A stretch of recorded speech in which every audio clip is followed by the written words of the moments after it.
சற்று முன் கிடைக்கப்பெற்ற மிக மிக முக்கியமான செய்தி ஒன்று வெளியாகி உள்ளது.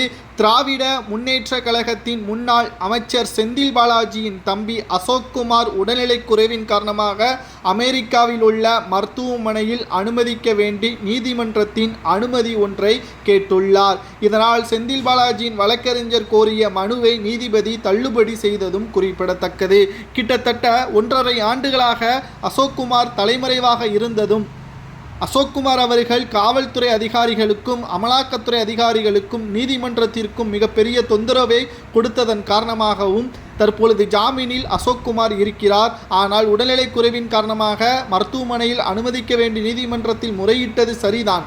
ஆனால் தமிழகத்தில் சிகிச்சை பார்ப்பதற்கு மருத்துவர்கள் இல்லையா அல்லது மருத்துவமனை இல்லையா? எதற்காக அமெரிக்காவில் பார்க்க வேண்டும்? பணக்காரர்கள் என்றால் அமெரிக்காவிற்கு ஓடோடி சென்று அங்கு சிகிச்சை மேற்கொள்வதும், ஏழை எளிய மக்கள் அரசு மருத்துவமனையில் சிகிச்சை பார்ப்பதா? உங்களது ஆட்சி தான் தமிழகத்தில் நடைபெறுகிறது. நீங்கள் ஒரு வார்த்தை சொன்னால் போதும் அமெரிக்காவில் இருந்து என்ன, லண்டனில் இருந்தே மருத்துவர்கள் அழைத்து வரப்படுவார்கள் என்றும் இந்த மனுவை தள்ளுபடி செய்து நீதிபதி உத்தரவுகளை பிறப்பித்தார். கிட்டத்தட்ட நீதிபதியை நாம் பாராட்டித்தான் ஆக வேண்டும். அனைவருக்கும் சமமான கல்வி, அனைவருக்கும் சமமான மருத்துவம் என்பதை நீதிபதி இதன் மூலம் தெரியப்படுத்தி இருப்பது பாராட்டக்கூடிய செயலாகத்தான் இருக்கிறது. செந்தில் பாலாஜியும் அவரது தம்பியும் பல கோடி ஊழல்களை செய்து உடல்நிலை குறைவின் காரணமாக அமெரிக்காவிற்கு செல்வது மிகப்பெரிய அளவில் சர்ச்சையை ஏற்படுத்தியுள்ளது.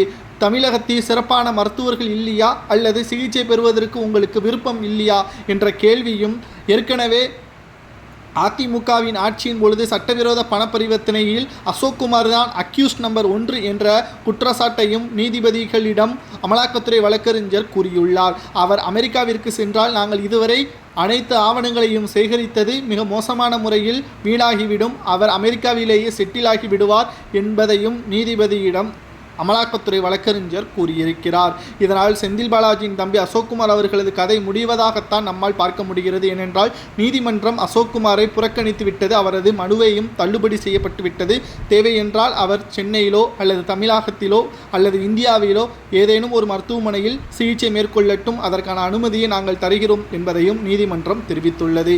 ஏழைக்கு ஒரு மருத்துவமனை, பணக்காரருக்கு ஒரு மருத்துவமனை என்பது எந்த விதத்தில் நியாயம் என்பதை நீதிபதி சரியாக கேட்டிருப்பது நாம் பாராட்டக்கூடிய செயலாகத்தான் அமைந்திருக்கிறது. கரூர் பங்களா கிட்டத்தட்ட 300 கோடிக்கு மேலாக பங்களாவை கட்டியுள்ளார். அந்த பணம் எங்கிருந்து வந்தது என்ற கேள்வியையும் செந்தில் பாலாஜி அவர்கள் எம்எல்ஏவாகவும் அமைச்சராகவும் மாதம் 1.5 லட்சம் ரூபாய் சம்பளம் வாங்கக்கூடிய செந்தில் பாலாஜி எப்படி 300 கோடிக்கு மேலாக பங்களாவை கட்ட முடியும்? இது செந்தில் பாலாஜி மட்டுமல்ல, அதிமுகவின் அமைச்சராக இருக்கட்டும், திமுகவின் அமைச்சராக இருக்கட்டும், ஏன் பாஜக அமைச்சராக கூட இருக்கட்டும்.